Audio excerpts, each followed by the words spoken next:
O que o termo Espírito significa para você?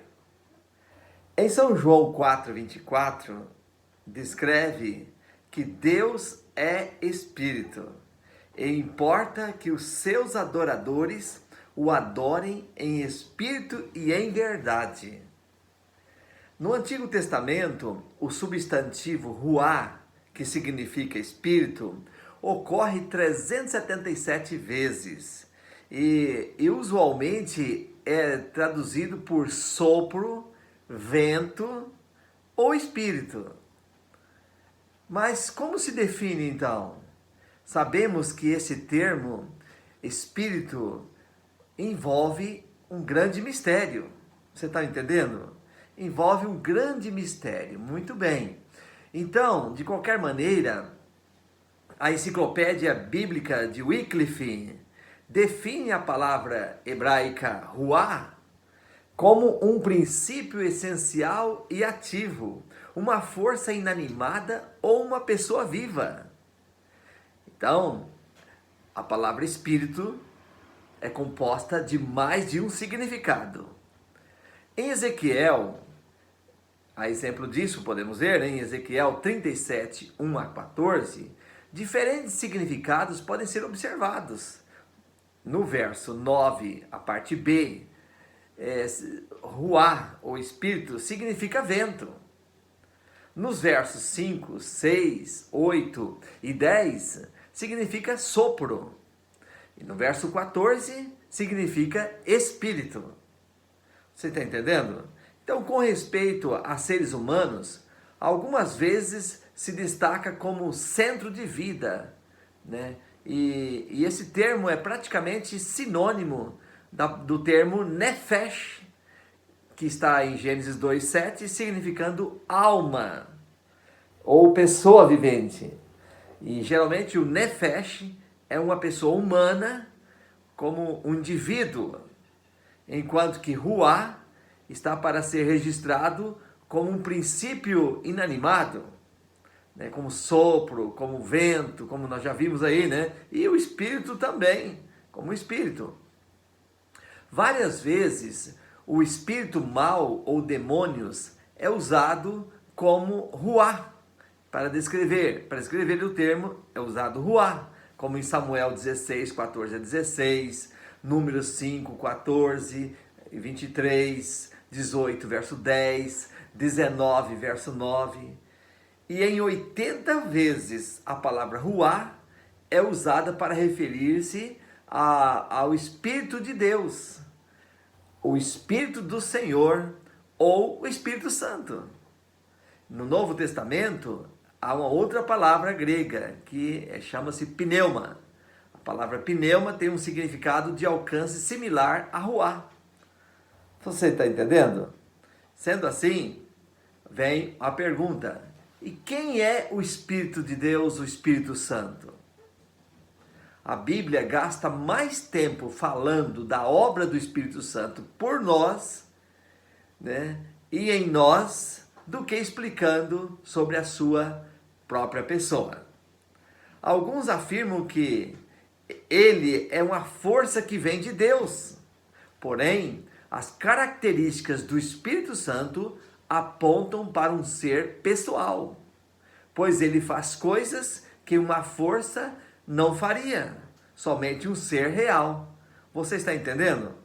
E a exemplo disto, aqui podemos citar Apocalipse 2, verso 7, ele fala. Atos 13, verso 2, né, também confirma isto. No livro de Romanos 8, 26, ele intercede. Do mesmo modo, também o Espírito nos ajuda na fraqueza, porque não sabemos o que havemos de pedir como convém. Mas o Espírito mesmo intercede por nós com gemidos inexprimíveis. Ele testifica, ele guia, ele ordena, ele conduz, ele nomeia, e até as pessoas podem até mentir, mas não devem, né? Mas mentem para ele, como aconteceu em Atos 5, 3 e 4. Então disse Pedro: Ananias, por que encheu Satanás o teu coração para que mentisses ao Espírito Santo, reservando parte do valor do campo, conservando-o porventura não seria teu, e vendendo não estaria em teu poder? Como, pois, assentaste no coração esse desígnio? Não mentiste a homens, mas a Deus. Aqui está colocando o Espírito Santo em pé de igualdade com Deus, ou ele sendo um Deus, tá certo? E assim segue, pode se blasfemar contra ele, tá certo? Pode entristecê-lo, como nós encontramos em Mateus 12, 31 e 32, em Efésios 4, verso 30. Mas além disto, né, o Espírito Santo é uma pessoa, e uma pessoa divina, ele é Deus. E olha esses atributos, se não são de Deus. Hebreus 9,14, ele é eterno. Lucas 1,35, ele é todo-poderoso.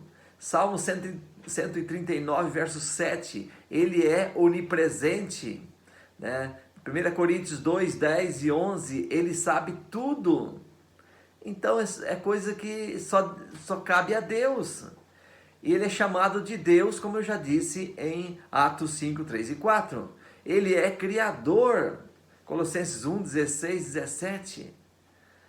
Você está entendendo? E agora Jesus, quando esteve na terra, ele declarou em São João, capítulo 14, verso 16, e eu rogarei ao Pai, e ele vos dará outro Consolador, a fim de que esteja para sempre convosco.